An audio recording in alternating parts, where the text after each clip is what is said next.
ابو سفیان کا کاتب وحی خدا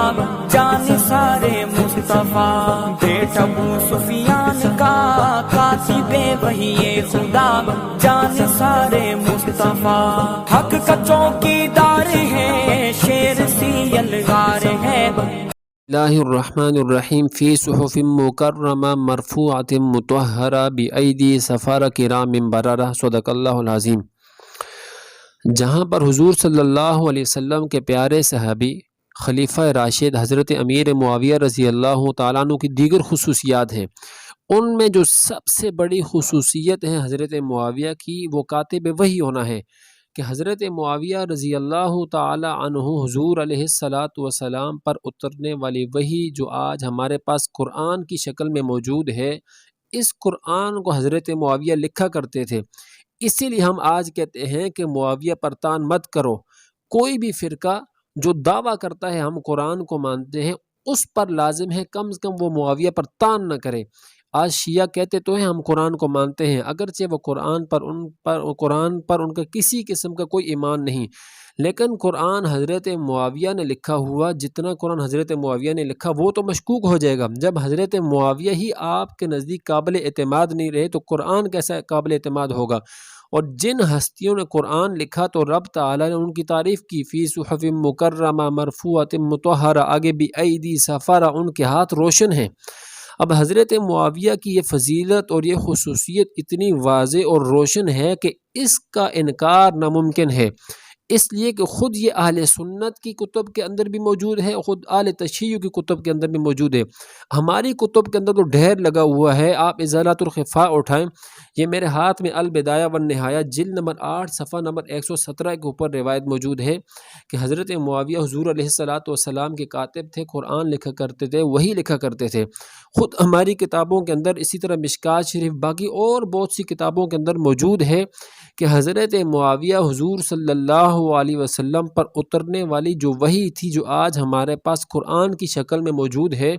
جہاں اور دیگر کاتبین تھے وہاں حضرت معاویہ بھی کاتب وحی تھے، اور اس کے ساتھ ساتھ وہ حضور علیہ السلام کے خطوط بھی لکھا کرتے تھے۔ اب بعض لوگ اعتراض کرتے ہیں کہ کاتب وحی نہیں تھے، خطوط لکھا کرتے تھے۔ اگر بالفرض ان کی بات کو مان لیں تو کیا حضور علیہ السلام کو آپ کوئی عام شخصیت سمجھتے ہیں کہ ان کو خطوط لکھا کرتے تھے؟ خطوط کے اندر بھی وہی اعتبار ضروری ہے جو قرآن کے اندر ضروری ہے، کیونکہ جو خط حضور علیہ السلام لکھتے تھے وہ کوئی عام دنیا کے لیے خط تھوڑا ہی تھا، وہ اسی دین کی خاطر خط تھا جو بادشاہوں کو لکھتے تھے، اور اس کے اندر بھی اتنا اعتماد ضروری ہے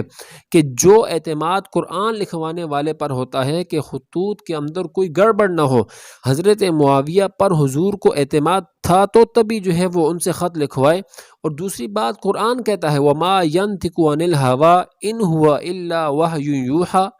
کہ حضور علیہ السلام وحی کے علاوہ یعنی نہیں بولتے تھے مگر جو ان کی طرف وحی ہو۔ اب جو حضور لکھواتے تھے خطوں کی صورت میں وہی تو وحی کے ذریعے ہوتا تھا، وہ بھی کوئی دنیا کی باتیں نہیں ہوتی تھیں۔ تیسری بات، جس طرح ہماری اہل سنت کی کتب کے اندر موجود ہے، خود شیعوں کی اپنی معتبر کتاب انوار النعمانیہ جو ان کے علامہ نعمت اللہ جزائری کی ہے، اس کے اندر بھی یہ بات موجود ہے کہ حضرت معاویہ رضی اللہ تعالی عنہ جو ہیں وہ کاتب وحی ہیں۔ جب ہماری کتب کے اندر بھی موجود ہے، اہل تشیع کی کتب کے اندر بھی موجود ہے حضرت معاویہ رضی اللہ تعالیٰ عنہ کاتب وحی ہیں، تو پھر کسی کو بھی اس پر اعتراض نہیں ہونا چاہیے، نہ اہل سنت کو نہ ہی اہل تشیع کو، کیونکہ دونوں کی معتبر کتب کے اندر یہ روایت موجود ہے۔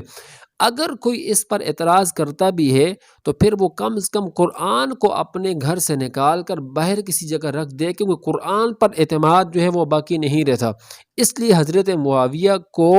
کاتب وحی جو ہے وہ اہل سنت بھی مانتے ہیں، اور اہل تشیع کی کتب کے اندر بھی لکھا ہوا ہے، مانتے تو نہیں لیکن جنہوں نے لکھ دیا کم از کم ان کی بات کو تو آپ مانو۔